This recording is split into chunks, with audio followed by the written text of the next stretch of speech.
Magandang umaga mga kapatid ko. Yan po. Magandang umaga po sa inyo lahat. O mapagpalang araw po. Yan. Merry Christmas po. Wala. Sa lahat kong mga kapatid dyan. Sa mga kaibigan ko. Yan guys. Sa mga naturuan ko na. Kung ano talaga ang tao niyan. Paano gamitin ang salita ng Diyos upang makatulong sa iba.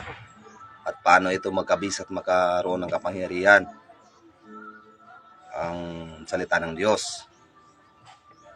Yung guys na ginagamit natin sa araw-araw natin pamumuhay, lalo na sa mga kapatid natin na mga ginambala ng mga masamang espiritu at nagkaroon ng mga sakit karamdaman. Yan po, ilan na rin po ang mga natulungan ko. Ngayon nanggagamot na rin sila. Yung iba naman ay nagkukumbati na. Ayan guys, di ba sinabi ko noon sa inyo na hindi naman talaga kailangan talaga ang orasyon na yan.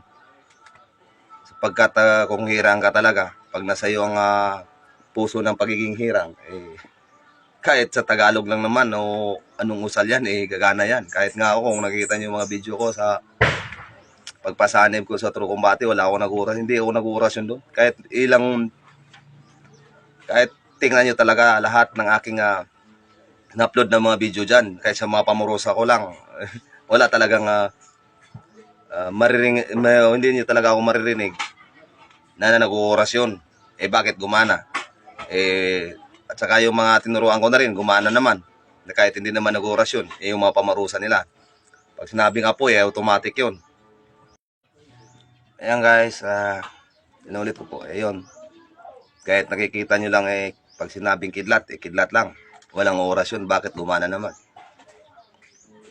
Yung guys, kasi pag hindi gumana yan, hindi talaga babaklas yun. O hindi talaga magpapagpag yun. O yung kinukuha yung mga nilagay nila sa mga pasyenteng ginambala na mga kinamot namin, mga tinuruan ko. Pero lagi ko sinasabi sa kanila, ang mga pagpapurit, mga pagpasalamat, yun, doon lang yan sa taas. At wag niyo akong tawaging guro o maestro. Isa lang po ang guro natin.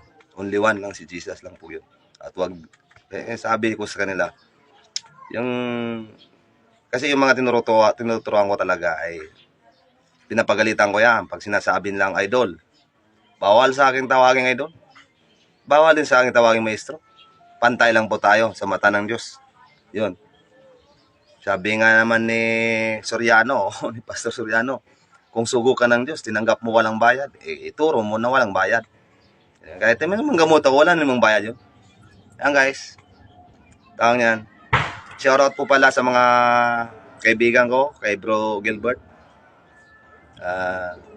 from Bacolod, at saka Bro Gilbert din, from Santo Tomas, kay Bro Richley, from Bacolod, Nueva Ecija, John Lloyd, at sa iyo na rin Pito, shout out na rin po, at sa asawa niya, si Princess, at ganoon din po sa kay Bro Crisanto, doon yun sila ngayon.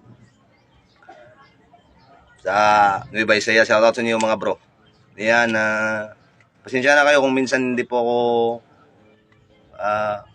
makachat sa inyo sa Messenger, medyo busy din po. Ginawa ko lang video ito kasi Christmas na rin. Patuloy tayo mga kapatid ko, sobrang dami kong kaibigan po. Sa mga shoutout sa inyong lahat, hindi ko kayo may isa-isa. Kay Bro Rice, yan. Kay Bro yan, marami. Kay Bro Kimi sa Batangas ngayon, Tewer taga-Digos yan. Anong yung isa, yung mga shoutout sa inyo, yung mga taga-Digos, ng mga kaibigan ko. Ayan, Digos sa Davao del Sur yata yan. Ayan. Shoutout sa inyong lahat. Buong Pilipinas. Shoutout po sa inyong lahat na mga kapatid ko. Naman nakikilala ko dito sa FB. Ayan guys, tinanggap nyo ako na bukas sa inyong loob. Salamat po sa inyo. Nandiyan kayo lagi. Ayan, alam ko naman na ang pagpapala ng Ama ay laging sumasa inyo po. Ayan, pero kaya nga sinabi ko, ginamit tayo ng Diyos upang ilapalagan po ang kalooban niya. Ganon din po yung misintro ko lang po sa mga kapatid natin mga healer. Ganon. Guys, naway hindi kayo masasaktan sa sinasabi ko. Baka kasi magtaka kayo pag dating natin doon sa taas, kung saan tayo maghaharap. Ayan guys, baka magtaka kayo, bakit ganito, Panginoon? Bakit ganito? Bakit hindi ako ligtas? O bakit pinapalis mo ako sa aking harapan? Ayan talagang sintro natin ngayon guys. Ituturo ko po sa inyo kung ano talaga ang tunay na kalooban ng Diyos at ang ginabayan ng banal na Espiritu. Kasi pag manggamot ka na wala ang banal na Espiritu, wala ring silbi.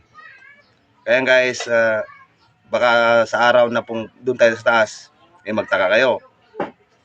Itong magrereklamo kayo, itong verse na yon. Guys, ipapasa ko na.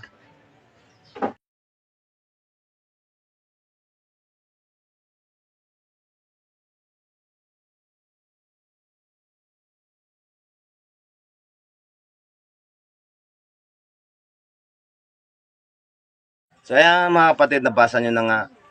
Napasa ko na. Ano bang sabi ng Panginoon dyan? Sa araw na doon tayo sa taas. Panginoon, hindi lahat ng magsabi sa akin Panginoon ay maligtas talaga. Mayang araw na yun, maraming nagreklamo. Naglaganap pinalalaganap namin ng salita mo, o Panginoon. At kaya namin gumagawa kami ng himala sa pangalan mo rin. Tapos nagpapalaya sa inyo kami na mga demonyong sa mga taong ginambala. Bakit ang tanong hindi kayo ligtas? Kasi ito yon guys, taong yan. Kasi ito yon. Kasi ang sabi niya dyan yung talagang gumagawa lang talaga sa kalooban ng aking Ama na nasa langit ang makapasok sa kaharian ng Diyos. Kahit pa naman sabihin natin healer ka, o pastor ka man, o kahit sino ka, pag oo nga, magpapalayas ka ng demonyo, pinalaganap mong salita ng Diyos, pero ang kalooban ng Diyos hindi mo nagawa. Kasi nagpapaiwang ka pa rin sa pagiging lasanggero. Bawal talaga yon. Paano mo magagawa yon ng maayos ang katungkulan mo pag lagi kang naglalasing? Hindi ka na magpa-pray, hindi naka-pray ng maayos sa Diyos, di ba? Kasi sa akin, lahat ng vision nandito na sa akin. Nung tinawag na ako sa ganitong gawain o ganitong mission, tinanggal ko na lahat, babae, alak, sugal. Yan guys, tinatanggal ko na yan sa aking buhay. Mula nang tinawag ako, mula nang naging healer ako, wala na akong hindi na ako naglalasing kasi mahiya ako sa Diyos. Mahiya ako sa harapan ni Ama pag mag-pray ako, tapos manggamot na lasing, magpa-pray ng lasing, wala. Bawal talaga yan sa harap niya. Ayan, papasa ko. Tingnan niyo, bawal talaga maglalasing.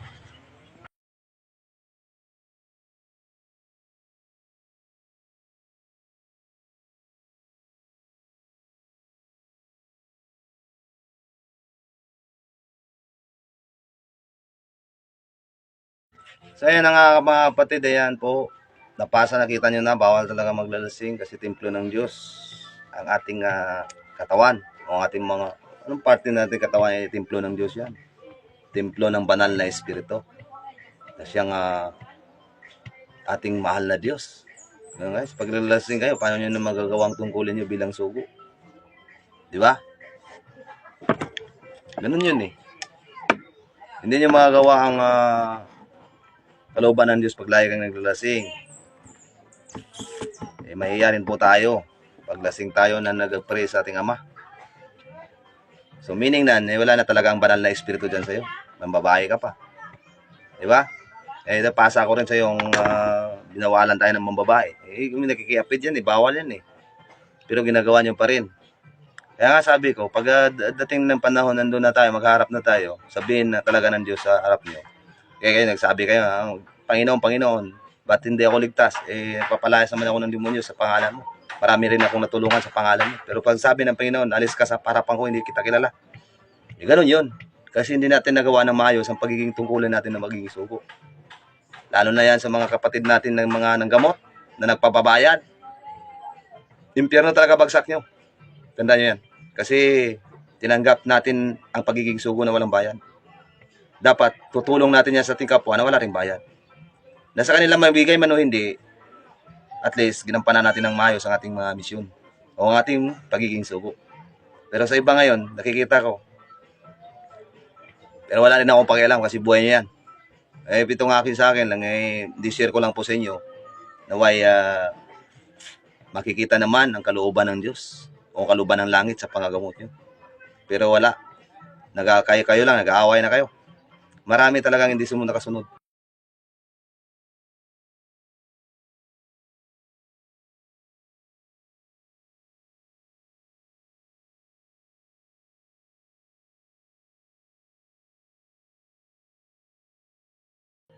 So ngayon na, nakita niyo na rin, napasa ko na rin na bawal talagang makikiapid. Pag ang doon pa rin ang pamabae, paglalasing, wala talaga. Warning ko sa inyo, wala ang banal na espiritu sa inyo. Sapagkat ang taong may pinupuspos ng banal na espiritu, hindi mabibreak ang rules ng Diyos. Paglalasing, pagsusugal, paglalasing, pagsusugal, at pambababae, wala ang banal na espiritu sa inyo. Akala nyo lang yan, naman dyan ang banal na espiritu sa inyo. Pero wala. Ingat lang kayo, bakalin lang yan ng taning. Maraming naghahanap pa sugo ngayon. Nagpapanggap na sugo ng Diyos. Nung bago pa lang ako dito sa FB, walang nagdadala ng sugo.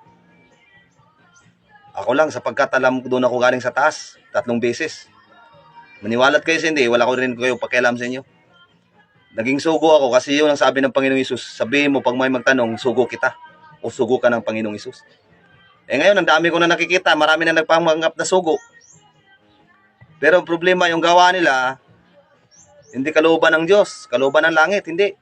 Walang gawa ng tunay na sugo sa kanila. Kasi ako guys, lahat, nasa maruming putik ako galing.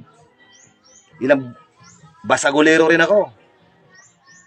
Marami na rin akong, hindi ko na i-voice out dito. Marami na akong naranasan.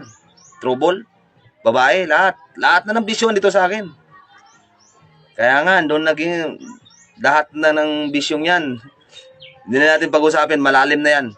Pero dyan ako galing. Ayan guys. Kaya shoutout ko sa inyo na yun, alam nyo na nga, ang kalooban ng Diyos. Nasa ninyo na rin po yun kung tanggapin nyo o sa hindi. Shoutout sa inyong lahat once again, pati lahat sa mga ginamot ko. Salamat po.